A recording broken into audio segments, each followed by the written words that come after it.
শ্রাবণ মাসের এক প্রখর সন্ধ্যা।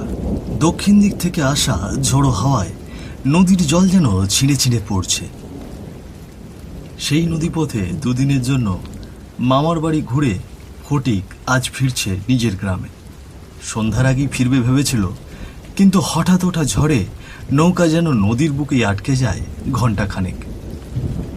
যখন সে ঘাটে নামে তখন চারপাশে যেন রাতের স্তব্ধতা গিলে খেয়েছে সবকিছু। সে ধীরে ধীরে পাড়ে উঠে দাঁড়ায়। তখন ঝড় বৃষ্টির বেগ একটু কমেছে। সে পিছন ফিরে তাকিয়ে দেখে ঘাটে যে দু একজন লোক ছিল তাদেরকে তুলে নিয়ে নৌকা আবার ছেড়ে দিয়েছে।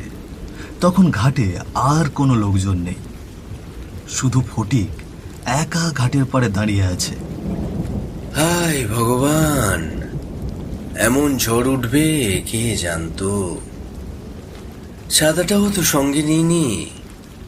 আমার বাড়ি তো বেশ ভালোই ছিলাম, এই 2 দিনে এমন ঝড় তো ওঠেনি।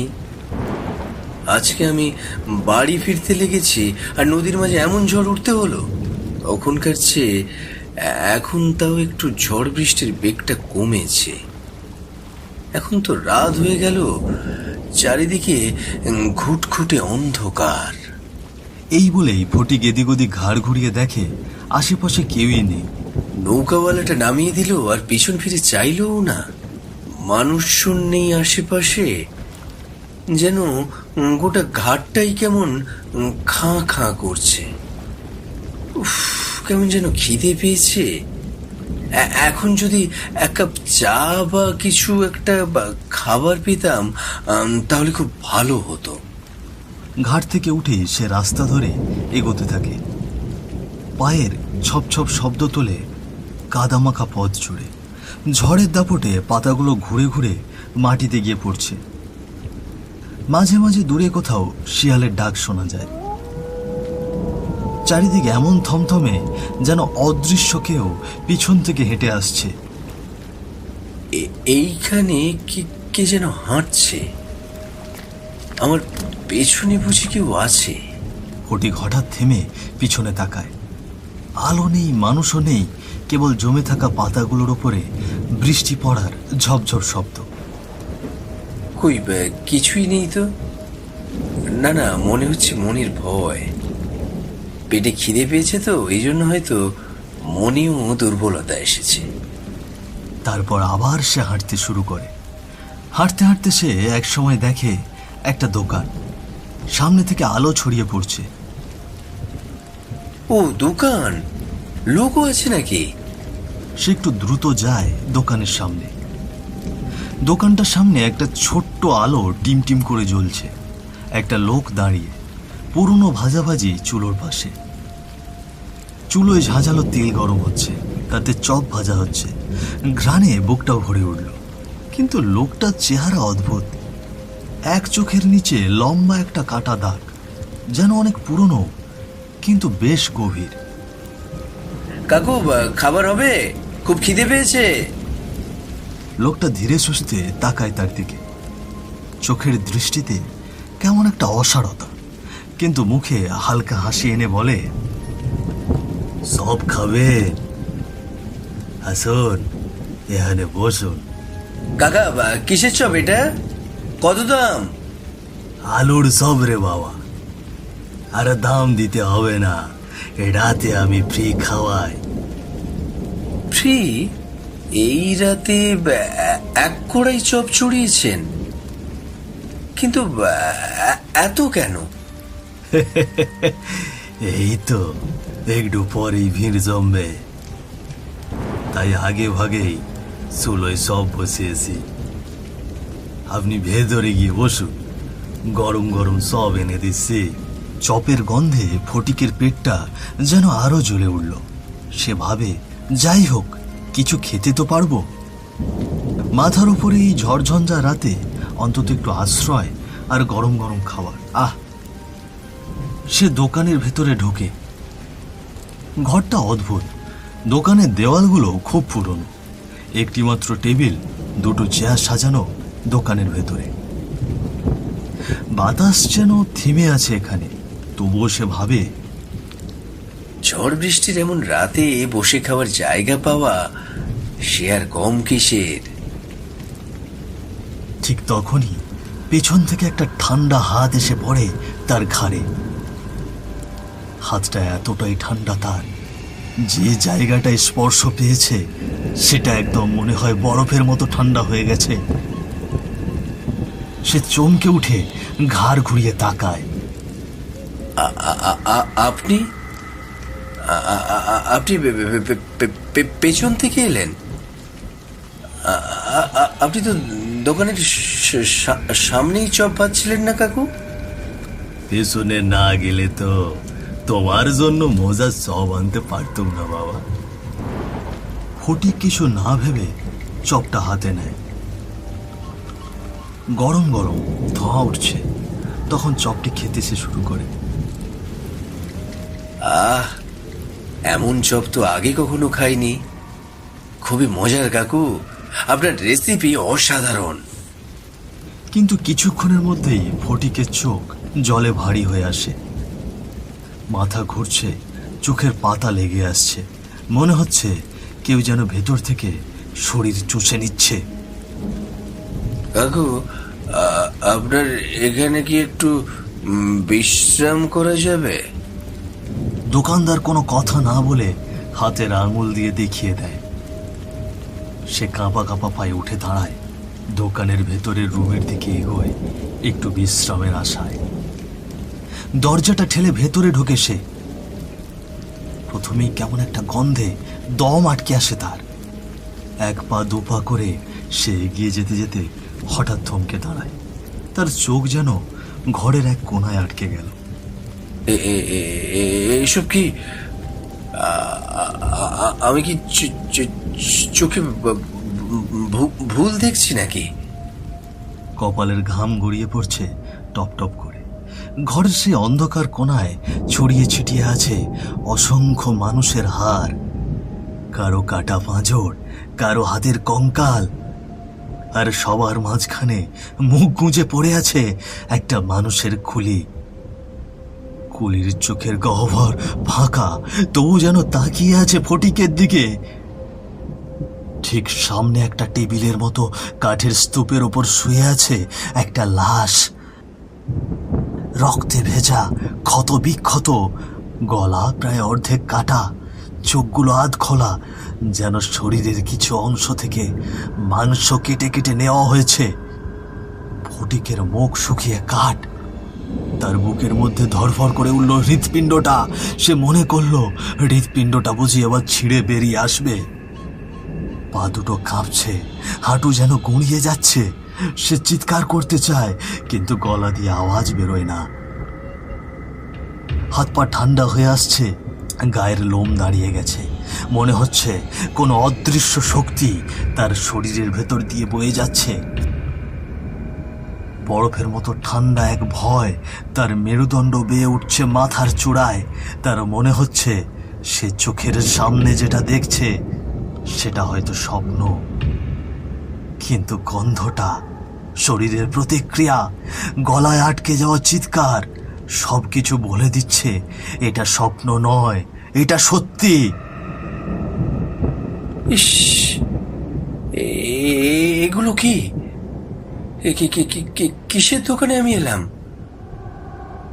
সে পিছনে ছুটে বেরিয়ে আসে দোকানের ভেতর, দোকানদারের পিছনে দাঁড়ায়। দোকানদার চুল্লির কাছে দাঁড়িয়ে, এসব কি কাকা? আপনি ঘরে এসব কি করে রেখেছেন? দোকানদার ঘুরে দাঁড়ায়, তবে সে আর মানুষ নয়। তার মুখ থেকে লম্বা লম্বা দাঁত বেরিয়ে এসেছে, শুকনো রক্ত জমে আছে, চোয়ালটা যেন খানিকটা নিচে খুলে ঝুলে আছে। তার লম্বা জিভটা মুখের বাইরে বেরিয়ে ঝুলছে, চোখ দুটো হলুদ আগুনের মতো জ্বলছে। দাঁড়িয়ে দাঁড়িয়ে সে বিকট শব্দে হাসছে। না, সেটাকে হাসি বলা যায় না, একটা হিংস্র জানোয়ারের মতো ফোঁস ফোঁস করে নিঃশ্বাস নিচ্ছে, দাঁত কড়মড় করছে।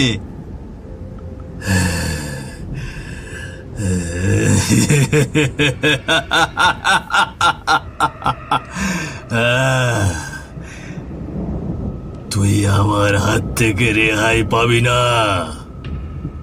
এই রাতে এখানে যে আসে সে আর ফিরে যায় না।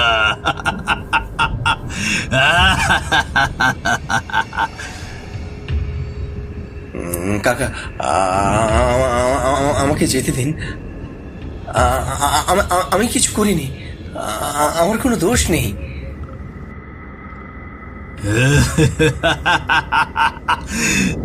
তোকে মরতেই হবে। আমি যখন মরেছি তখন এই গ্রামের কেউ সাহায্য করতে আসেনি। আমি তো চেয়েছিলাম এই গ্রামের লোকজনকে বাঁচাতে, কিন্তু আমি বাঁচলাম না। কিন্তু কাকা, আমি তো তখন ছিলাম না এই গ্রামে। আমি তো কিছুই করিনি, আর আমি কিছু জানিও না। তোরা সবাই দোষী। যে মাটিতে আমার রক্ত মিশেছে, এই মাটিতে যে পা দিবে সেই মরবে আমার হাতে। এখানে রাতে যে আসে সে আমার সঙ্গী হবে।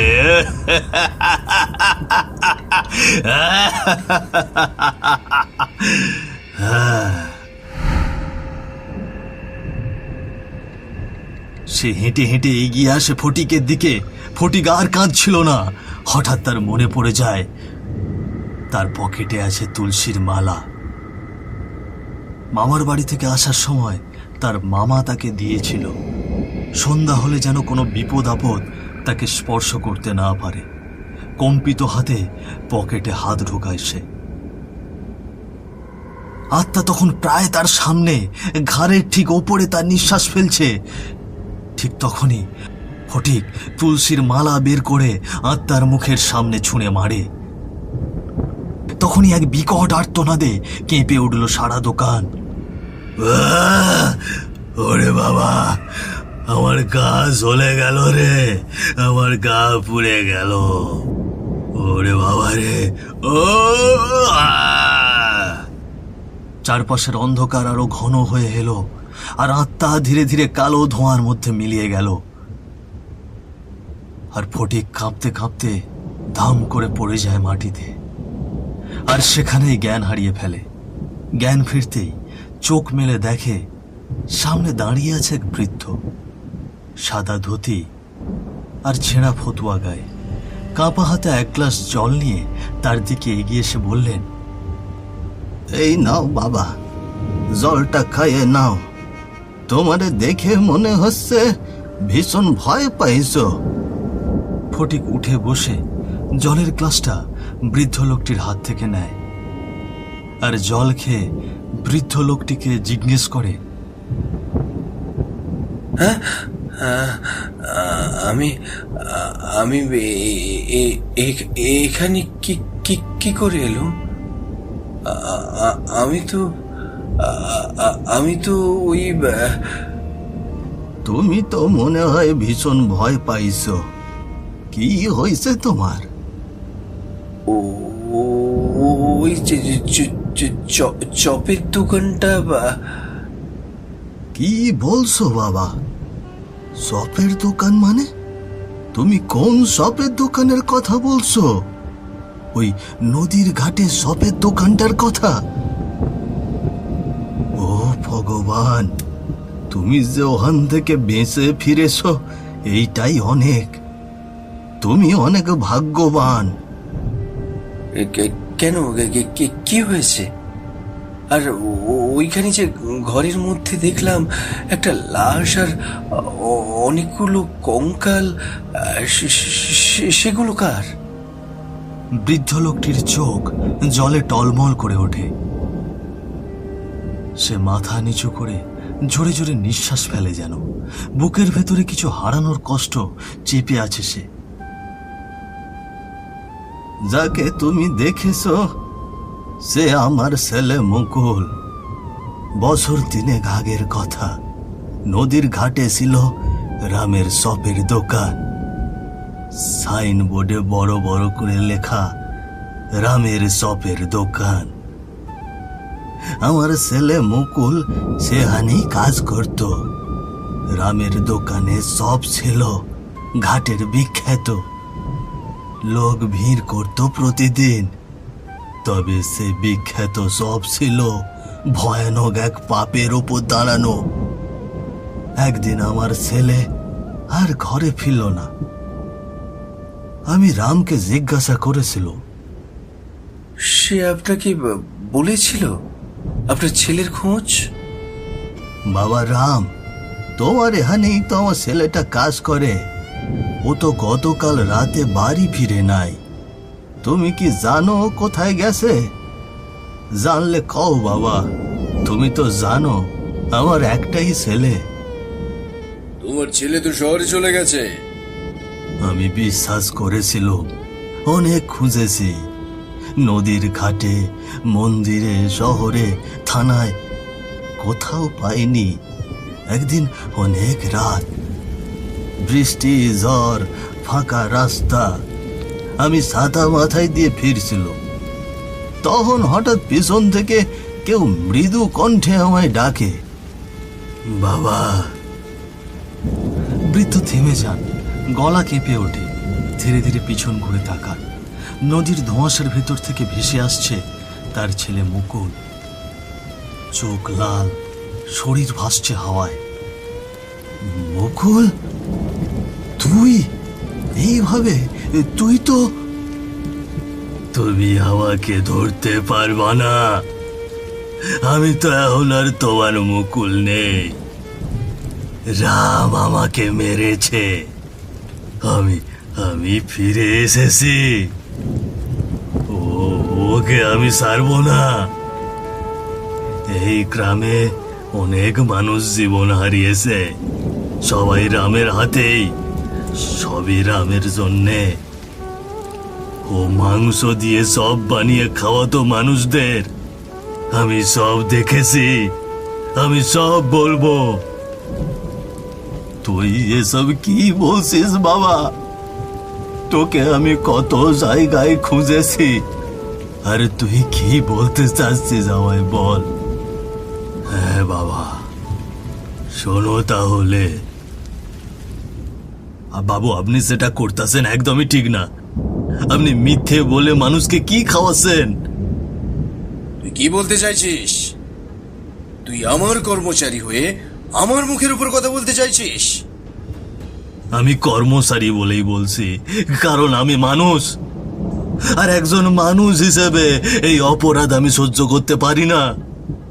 আপনি মানুষের মাংস দিয়ে চপ বানাচ্ছেন, তাদের মেরে তাদের শরীর থেকে মাংস কেটে চুপি চুপি এখানে এনে রাখেন, তারপর চপ বানিয়ে বিক্রি করেন। এইটা পাপ,